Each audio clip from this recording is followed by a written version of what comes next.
We're going to do another update on Hercs because I sort of struggled with improving the trot with him this winter. And what I'm doing is just the last bit of a 5-minute warm-up on the long reins with the snaffle bridle, doing tiny circles to encourage more engagement. And I've tried a bunch of different ways to sort of have some breakthroughs with Hercules at the trot because he's always had a very lethargic trot. It's been hard to get him to speed up, and he always flattens out on the forehand at the trot. Like, even though I've given it some time with different exercises, the trot and the canter have been a big struggle for Hercules. And all of his development so far, like we've been able to change the coordination, doing 90% of our work at the walk, which he's fine with. And he's made changes to the use of his hindquarters, his back, his neck. All of his different issues have mostly resolved. And so I know we're ready to start to improve the trot and the canter because the coordination is pretty good. And where he seems to be struggling is if I put him on a big circle, and the last video I even tried under saddle. We hadn't done that in a while. Kind of thinking it might be easier for him to kind of find his trot with weight on his back. And he didn't resist as badly as he used to, but he still resisted. He struggled, he tried, but we never quite even got a trot transition in our experimental ride. So I played around with different strategies, and this strategy, which kind of surprised me because it's quite a high demand of engagement to be on this tiny circle, and I never really thought he would be able to trot on this size circle. And then once again, horses make a liar out of you all the time. This is actually where we had our first breakthrough with transitioning to trot. Now, I still need a whip, but asking him to trot on this size circle really surprised me that it was easier for him on this tiny circle.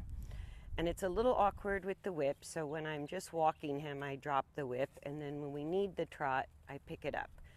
So we've done 5 minutes of walking as a warm-up, and now we're going to do 15 minutes of trot work with transitions. So I don't make him hold the trot, but I'm going to play around with encouraging a little more speed. So when he starts to get a tiny bit shuffly, I'm just going to speed him up a little. And this is sort of the best trot I've been able to see Hercules do ever, whether we've played with long reins or lunging or under saddle. He always sort of falls forward like that. And that time he fell a little forward as he lengthened his neck, but he didn't start shuffling with his legs. He kind of kept a nice bounce.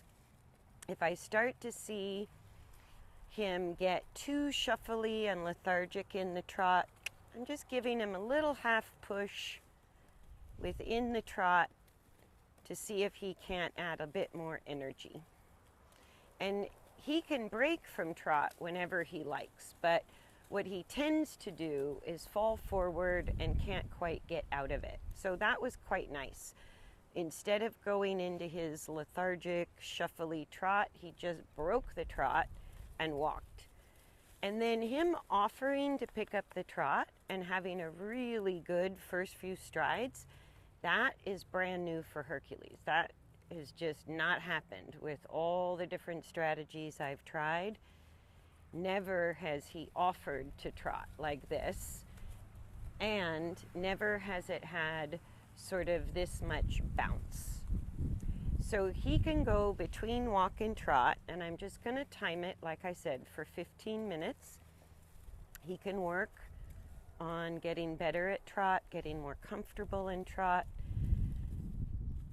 And this size circle working for him is literally sort of something I just hadn't tried before. Give him a little push. Because it's quite a difficult exercise. It requires quite a high degree of balance and engagement to trot on this tiny of a circle. But it kind of works for him. This is where he started to change his trot and make some improvements.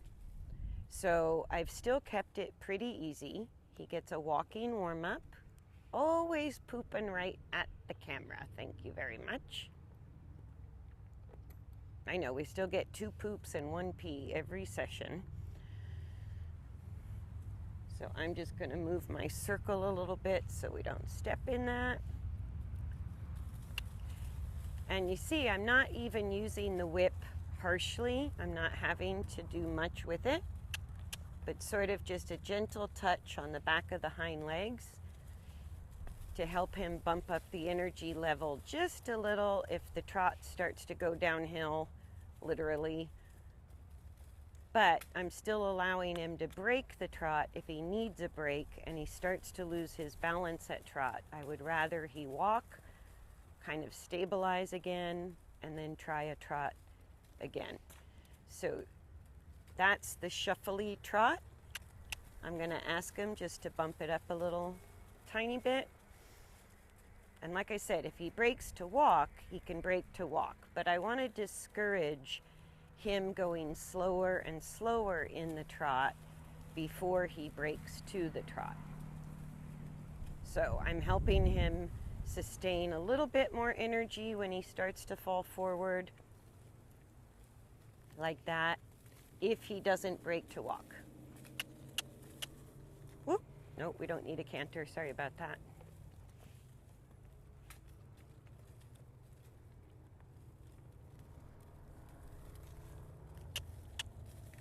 There we go. Just a little bit more bounce in the legs, a little more zip.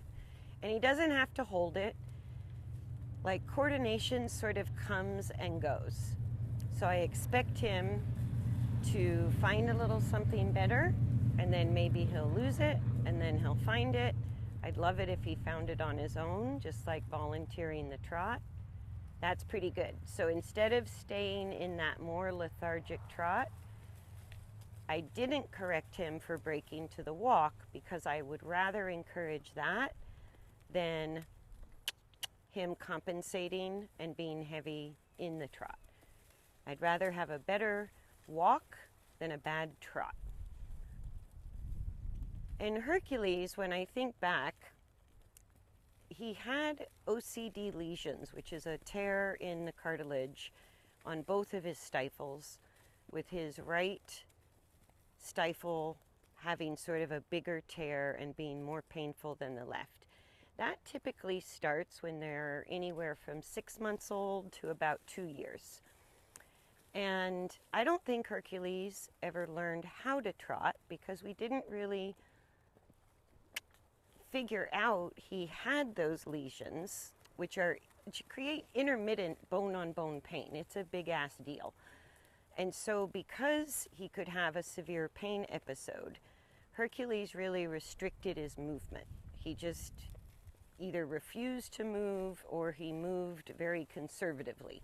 So people called him lazy and stubborn and all those usual things. But he had a pain issue he was protecting. And so we had to resolve, we did injections to heal the OCD lesions. We found a couple other issues with him physically that was making movement uncomfortable. Those have long been addressed.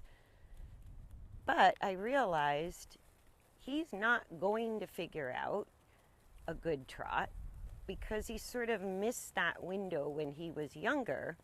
So he requires quite a bit of support to really figure out a balanced trot, which is efficient and comfortable. So he keeps offering me this very heavy on the forehand trot, very conservative with the energy, sort of lethargic. And then when I ride him, he tells me it's worse, not better. It's harder for him. So looking for the path of least resistance to start to get a good trot, I've just experimented all over the place. And literally, this is the last thing I tried because I thought there's no way this would work. It would be too hard. And Hercules goes, nope, that's the ticket. That's the ticket. So he can walk when he needs to rebalance. If he offers to trot, that tells me he's starting to feel more comfortable in the trot. If he doesn't, there he goes. So he's starting to kind of enjoy the trot and like it and experiment.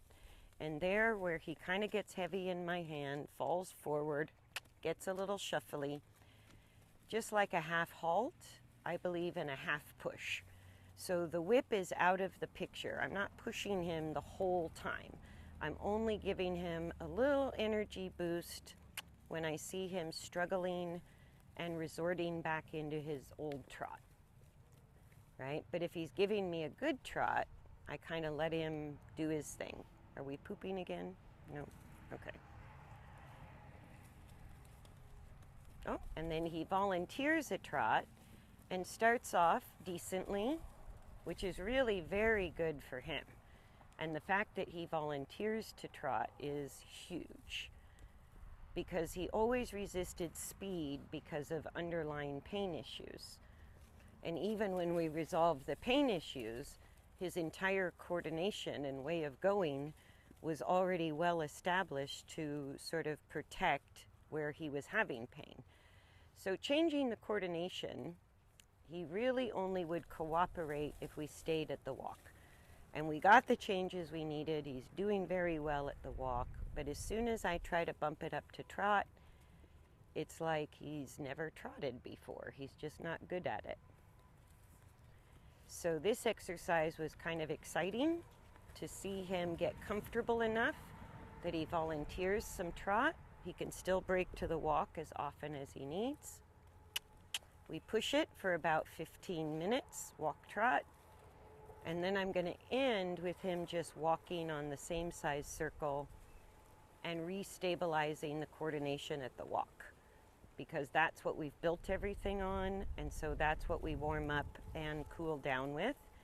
And then we do this new stuff, this trot work, kind of in the middle. A little more energy, a little bit more. There we go. Good boy. Yeah. And finally I see a little bit of a decent trot starting to shine through. Really? I gotta move again. Always pooping at the camera.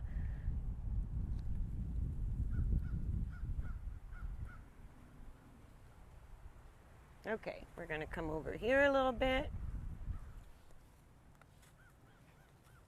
And it's a lot to manage this size circle with the long reins and a lunge whip. But right now, all of these tools are helping Hercules discover a better trot. So that's what we're just going to have to work with.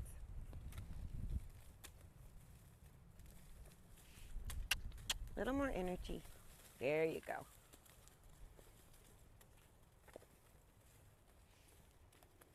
Yeah, and we're down to kind of the last 5 of 15 minutes. And this is where he gets a little tired. Sometimes I have to push a little more often, but sometimes he has a breakthrough.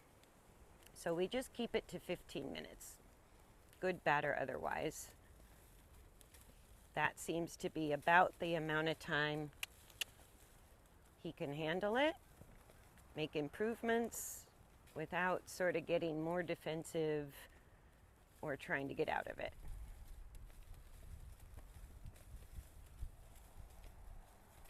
That's pretty good. Either walk or give him a little bump.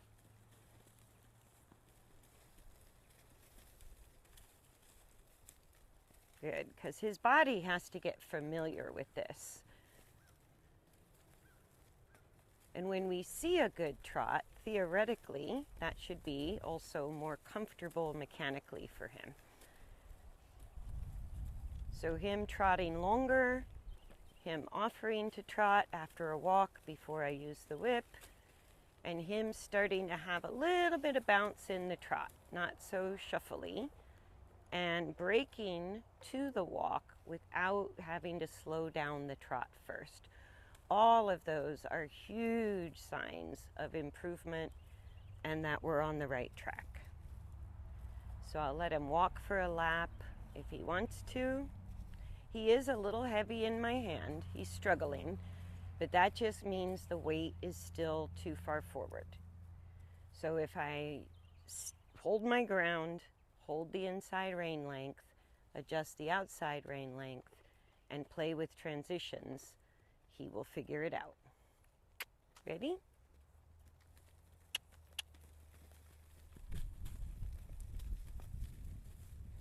Pretty good. Give him a little bump.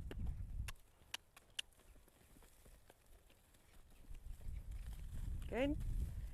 So it's easy to lose the energy on a small circle, and that's where a half push, as long as we're not constantly pushing and we're observing and sort of targeting the push just like we would a leg aid, it can work very well.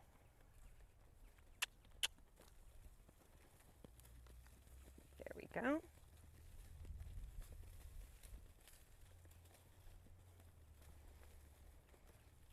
And it's happened before, even working at the walk, where horses that were really not very forward, you would think that tightening up the circle would make them less forward, which the tighter the turn usually does reduce forward. It's what we can use when horses are too fast, is keep them on a turn or a small circle. But with horses that are too slow, it's more of a comfort issue than it is a control issue. And so the tighter circle helps them keep the hind legs a little deeper towards the center, the pelvis more engaged, where they can start to use themselves more correctly. Last one. Very nice start. So for some horses that are not very forward, and I don't know why I didn't think of it before with Hercules. I did at the walk, but not at the trot. That sometimes making the circle tighter actually helps uncomfortable horses find more forward. And most horses that go really slow, that are really lethargic or barely moving, the reason they do that is because they're not in a coordination of movement that is comfortable. They're compensating somehow, they're dysfunctional somehow, or they have a pain issue. So if we tighten up the circle and we lose more forward, then that tells us the tight circle is too hard and not helpful. I would make it big again. But if I tighten up the circle and I get more forward, like in this case, it sort of tells me, that's the support he needs in order to improve his coordination. So it's surprisingly not unusual to get more forward out of some slow horses by working on tight circles, especially on the long reins where you can support the left to right balance on a small circle. Good. So that's it for the trot on this direction. And then after experimenting with the trot, he's going to be a little bit unstable if he made changes. He's going to have changed muscle use, muscle tone, weight, body weight distribution, all of that. So then at the end of our little stint of trot, I'm going to give him 10 minutes of just walking. So I do 5 minutes of walking as a warm-up, 15 minutes of trot work with transitions to walk, and then finish up with 10 minutes of just walking. So that's kind of equal amounts of walking and trotting time. But I split it up so he has a quick warm-up. We don't waste too much energy. We put most of our energy into trot, which is going to change muscle use. And then we restabilize at the walk at the end of the session. And that's been working for him pretty good. So before I get into the hot weather, and while the weather is still reasonable to start developing a trot, we've been doing that pretty much every session. The riding, like trying to have a breakthrough with the trot right now means a little less riding and a little more groundwork. If he could trot under saddle, or if that was easier, I'd do a little more riding than groundwork. But this is where we found our breakthrough. This is where the trot got tangibly better, even if not for long, even with a lot of errors along the way. So that's what we're going to work on.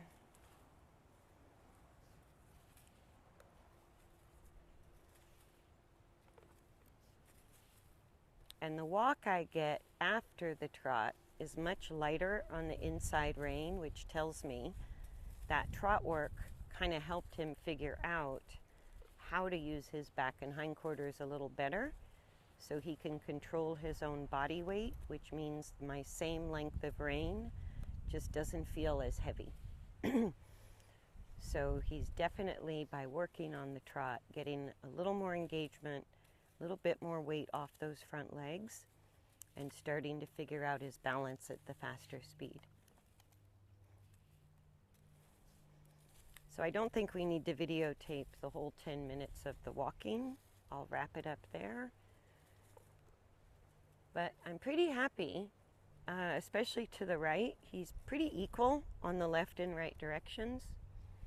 But I think the right direction is still a little easier for him than the left direction. But we'll wrap it up there.